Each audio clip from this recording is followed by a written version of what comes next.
Hello everyone, welcome to Biosoms. आज हम बात करने वाले हैं प्रिकॉशंस के बारे में, यानी हेयर फॉल को कैसे रोका जाए, क्या होम रेमेडीज है, क्या ट्रीटमेंट है और कौन कौन से प्रिकॉशंस हमें लेने चाहिए जिससे हम हेयर फॉल पर कंट्रोल कर सकते हैं। तो चलिए शुरू करते हैं। लास्ट लेक्चर में हमने बात की थी कि क्या रीजन हो सकते हैं हेयर फॉल के और कैसे हेयर फॉल बढ़ता है। तो आज हम बात करेंगे कि कैसे हम हेयर फॉल को कंट्रोल कर सकते हैं।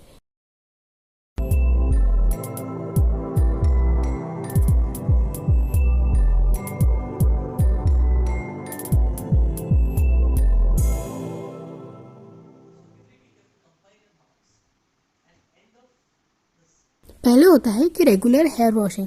हमारे हेयर्स को हाइजीन मेंटेन रखना बहुत ज़रूरी होता है, उन्हें हेल्दी रखना बहुत ज़रूरी होता है, इसीलिए उन्हें हमेशा वॉश या क्लीन ही रखना चाहिए।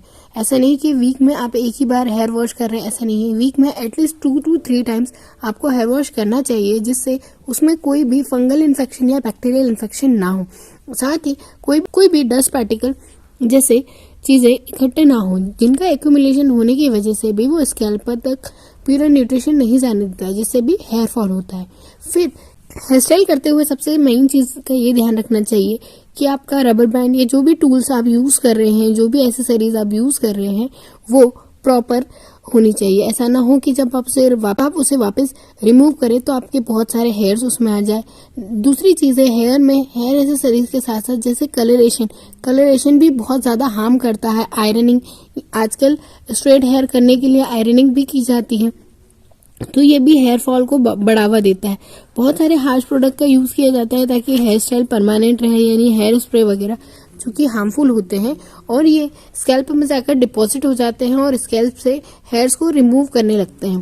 फिर हम बात करें तो हमारी लाइफस्टाइल में भी थोड़ा सा चेंज लाना चाहिए, यानी कि यदि हमें हेयर फॉल की दिक्कत हो रही है, ट्रबल कर रहे हैं हम हेयर फॉल की समस्या से, तो कुछ गुड हैबिट्स चाहिए। जैसे हमें न्यूट्रिशन प्रॉपर लेना चाहिए, हमें हमारे किसी फिजिशियन डॉक्टर को दिखाना चाहिए, डर्मेटोलॉजिस्ट को दिखाना चाहिए, जो कि इन हेयर फॉल की समस्या से हमें कोई डाइट बताए जिससे हेयर फॉल ना हो। दूसरा, हेयर में प्रॉपर ऑयलिंग होनी चाहिए। हेयर मसाज होती रहेगी तो ब्लड सर्कुलेशन अच्छे से बने रहेगा, इम्प्रूवमेंट होता रहता है और हेयर फॉल जो है वो पूरी तरह से खत्म हो जाता है।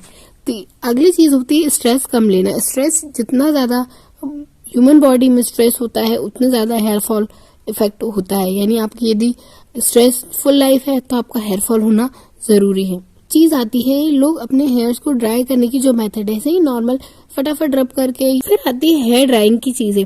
हेयर ड्राइंग के लिए नॉर्मल टॉवेल का यूज करना चाहिए, हेयर ड्रायर इनका कम से कम यूज करना चाहिए। आजकल अर्ली लाइफ में फटाफट सारी चीजें जल्दी के लिए हम हेयर ड्रायर का यूज करते हैं, पर वो इतनी ज्यादा हीट जनरेट करता है जिसकी वजह से यदि वो रूट्स पर जाता है तो हमारी रूट्स को डेड कर देता है, जिसकी वजह से नए हेयर्स का जर्मिनेशन नहीं हो पाता।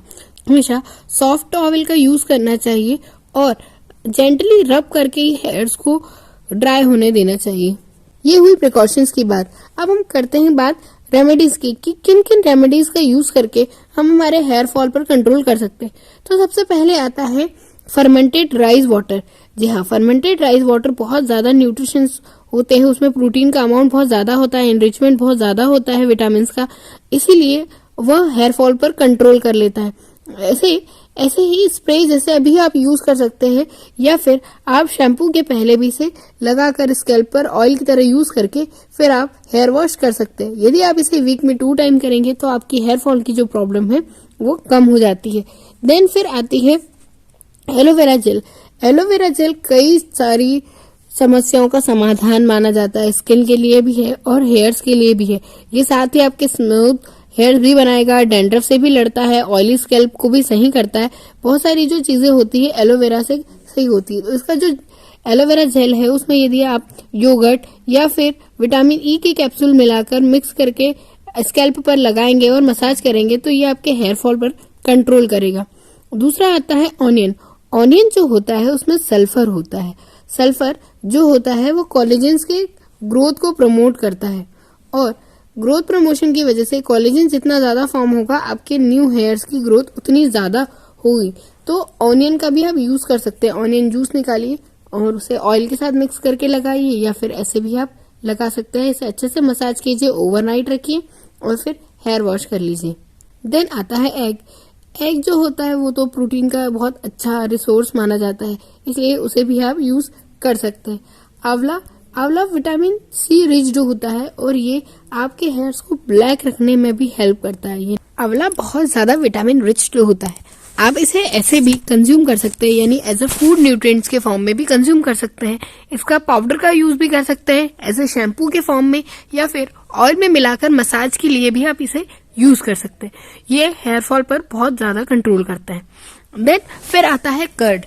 कर्ड का यूज भी आप कर सकते हैं, क्योंकि कर्ड जो होता है वो बालों को बहुत ज्यादा सिल्की बनाता है, एज ए कंडीशनर की तरह काम आता है और बहुत ज्यादा स्मूथ बनाता है। बस इसकी स्मेल जो होती है कर्ड की वो थोड़ी स्ट्रांग होती है।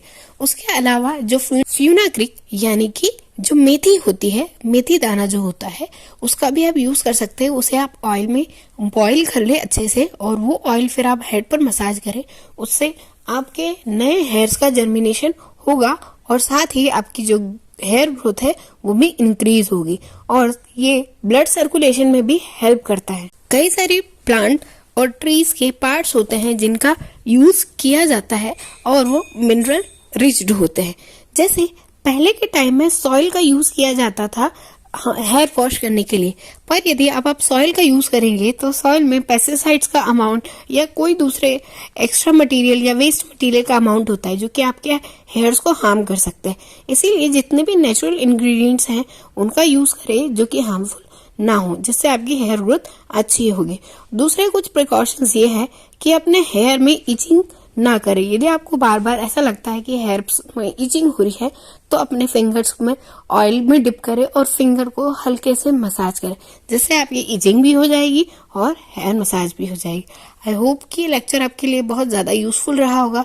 तो प्लीज वीडियो को लाइक कीजिए, शेयर कीजिए, सब्सक्राइब कीजिए चैनल को